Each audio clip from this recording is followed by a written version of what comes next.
Hey everyone, so this is my review of Midnight Texas, Season 1, Episode 9, called Riders of the Storm, and essentially what this episode is about is that gigantic sandstorm sort of engulfs Midnight, and the Midnighters have to figure out how to stop the sandstorm, protect Fiji, and stop the rise of a whole bunch of demonic sort of forces.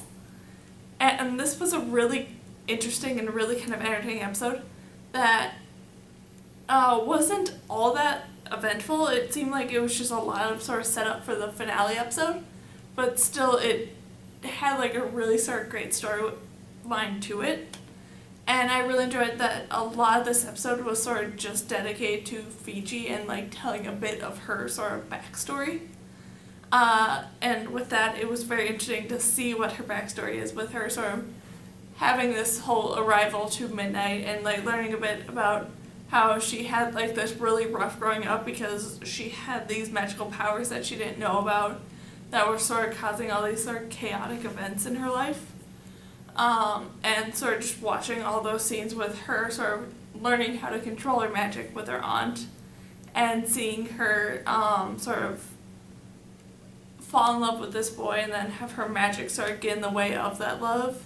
And just all these different events in Fiji's life that were sort of like in the past before we met her at the beginning of the season was all very interesting to see how all that played out and how everyone sort of reacted to that. And then I really enjoyed the scenes with Fiji and Mr. Snuggles and sort of seeing how it is that still that very one-sided relationship.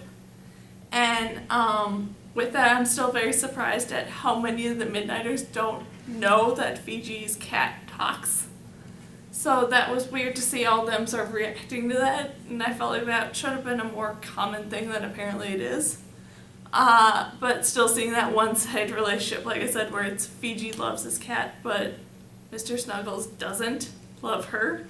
So that's fun to see him wanting to actually go back to being with his original owner, which was Fiji's aunt, instead of just sticking around with Fiji.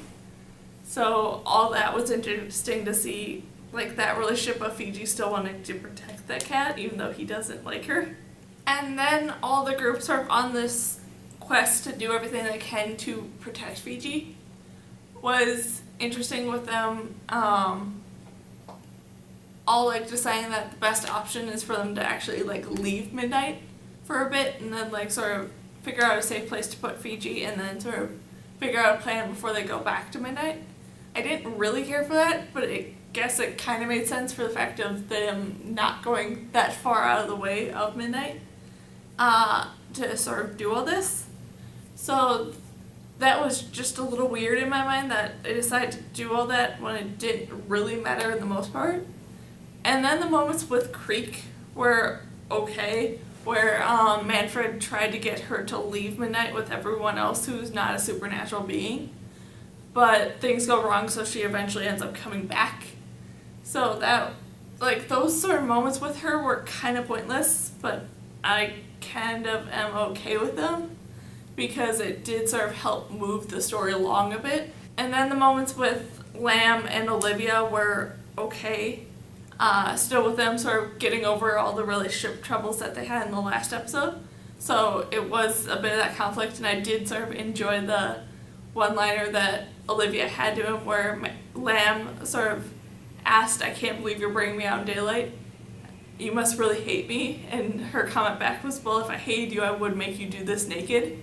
And just that was very sort of fun to see them still bickering with each other. And then the lines with them later on where Olivia mentioned that she is going to leave him once all this is over. I'm very curious to see how that's all going to turn out and where that's going to progress and go. But I do have to say, overall, this was still a really, really entertaining and interesting episode, even though that there wasn't that much to this episode. Like I said, it was just a lot of setup to the finale episode. So I'm not the happiest with the episode, but still it had a lot of interesting parts to it. So yeah, that's my review of Midnight Texas, Season 1, Episode 9, called Riders of the Storm. So yeah.